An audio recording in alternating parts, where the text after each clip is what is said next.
오늘 우리에게 주시는 하나님의 말씀은 잠언 29장 15절에서 26절까지 말씀입니다. 15절 채찍과 꾸지람이 지혜를 주거늘 임의로 행하게 버려둔 자식은 어미를 욕되게 하느니라. 아멘. 자녀들을 채찍과 꾸지람으로 엄하게 키우면 지혜를 주지만 마음대로 행하게 버려둔 자식은 어미를 욕되게 한다고 합니다. 여기서 채찍과 꾸지람으로 키운다는 말은 자녀들에게 바른 교육을 한다는 의미입니다. 잘못했을 때는 엄하게 다뤄야 한다는 거죠.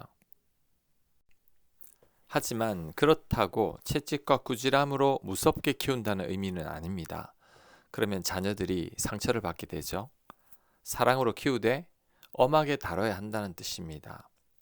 잘했을 때는 칭찬해주고 잘못했을 때는 정확하게 지적해서 다시는 같은 잘못을 반복하지 않게 하는 것입니다. 그러면 자녀들이 지혜로워진다고 합니다.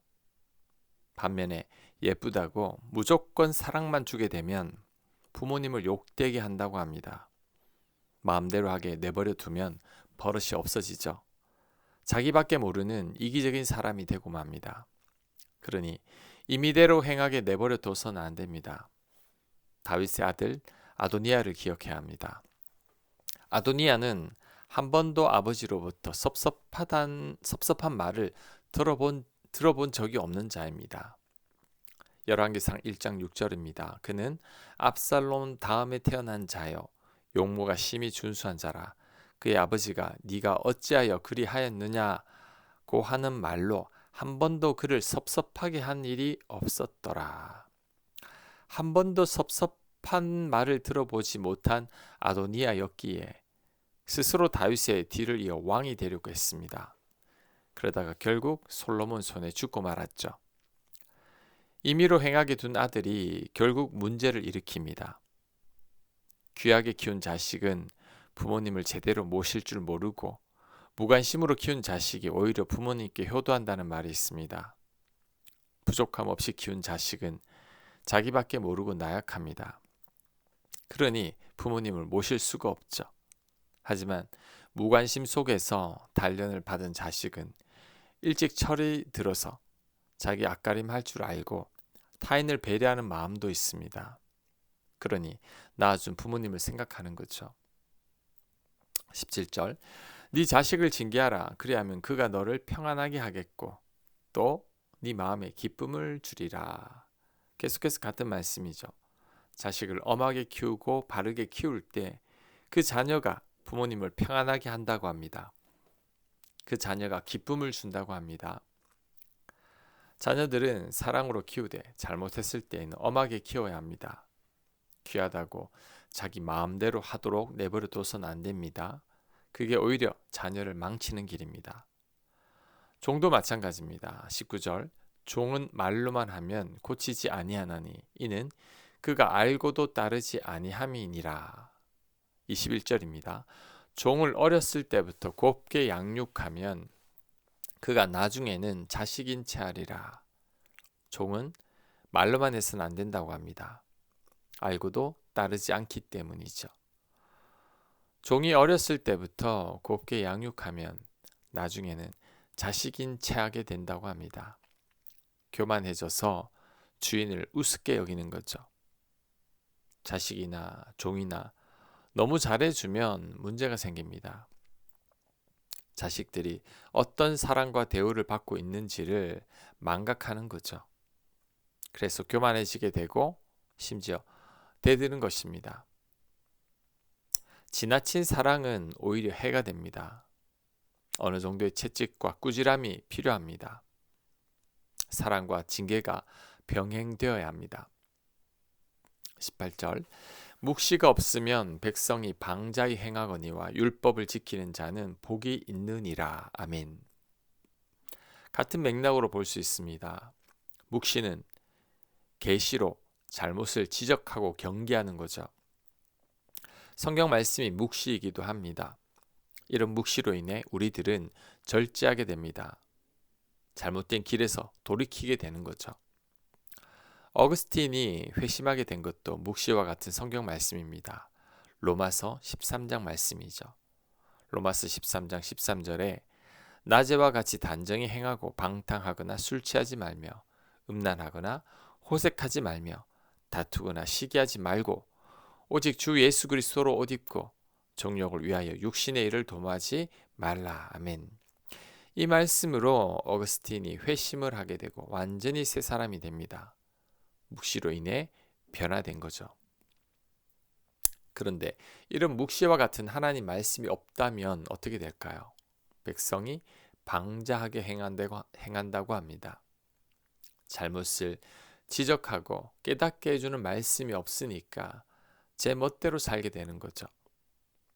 채찍과 꾸지람과 같은 말씀이 없으니 방자한 것입니다. 그렇다면 우리 곁에도 항상 묵시와 같은 말씀이 있어야 합니다. 묵시와 같은 말씀이 우리를 바르게 살게 합니다. 우리의 잘못과 실수를 깨닫게 합니다. 부족한 나의 인격과 성품을 바꾸는 거죠. 그러니 우리는 매일매일 하나님의 말씀을 가까이 해야 합니다. 매일 말씀을 읽고 묵상함으로 우리 자신을 돌아봐야 합니다. 성경 말씀은 영혼의 거울과 같습니다. 우리의 내면을 비춰주기 때문이죠. 25절 사람을 두려워하면 올무에 걸리게 되거니와 여호와를 의지하는 자는 안전하리라. 주권자에게 은혜를 구하는 자가 많으나 사람의 일의 작정은 여호와께로 말미암느니라. 아멘. 사람을 두려워하면 올무에 걸린다고 합니다. 올무에 걸리지 않으려면 오직 하나님만 의지하라고 합니다. 그럴 때 우리는 안전하다고 합니다. 또한 힘있는 주권자에게 은혜를 구하는 자가 많지만 그렇다고 일이 잘 풀리는 것은 아니라고 합니다. 사람의 일이 잘 되는 것은 오직 여호와께로 말미암았다고 합니다. 이 두 구절의 말씀은 사람이 아닌 하나님만을 의지하라는 말씀입니다. 눈에 보이는 사람들이 아닌 오직 하나님만을 의지하라는 말씀이죠. 그런데 문제는 사람은 눈에 보이고 하나님은 눈에 보이지 않는다는 거죠. 그래서 우리들이 하나님을 의지하는 것이 너무나 막연하게 느껴집니다. 사람이 하나님보다 연약하다는 것을 잘 알지만 눈에 보이는 게 사람이니 사람을 의지하게 되는 거죠. 사람이 물에 빠지면 지푸라기도 잡는다고 하죠.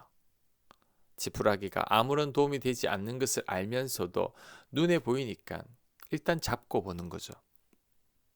이런 이유로 인해 우리가 사람들을 자꾸 의지하게 되는 것입니다. 하지만 이때 믿음이 필요합니다.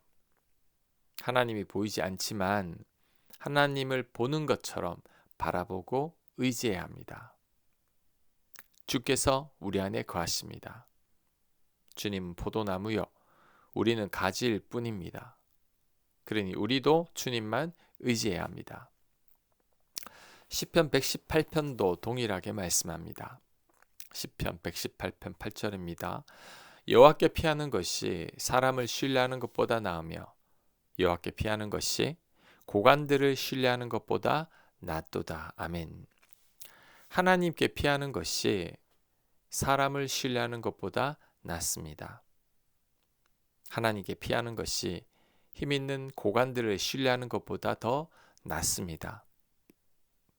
안개와 같은 것이 우리들의 인생인데 그런 인생을 우리가 의지하고 있으면 안 됩니다. 사람은 언제 어떻게 바뀔지 모릅니다.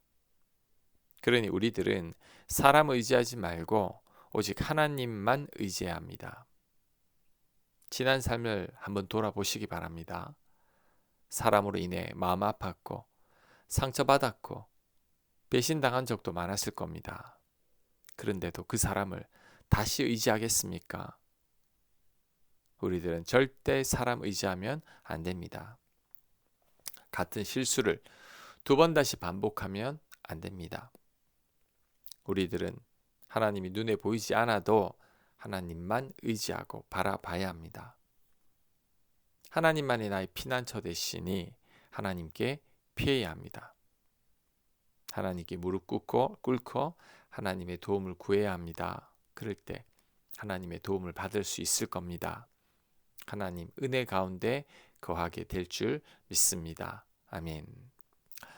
묵상과 적용 질문입니다. 믿었던 사람으로 인해 힘들었던 경우를 생각해 보시기 바랍니다. 내가 지금 하나님처럼 의지하고 있는 사람은 누구인가요? 그 사람이 없다는 전제로 하나님만을 의지하기를 결단해 보시기 바랍니다. 기도합니다. 하나님만 의지하게 하여 주옵소서. 하나님만이 나의 피난처이시니 하나님께만 피하는 저희가 되게 하여 주옵소서. 예수님 이름으로 기도합니다. 아멘.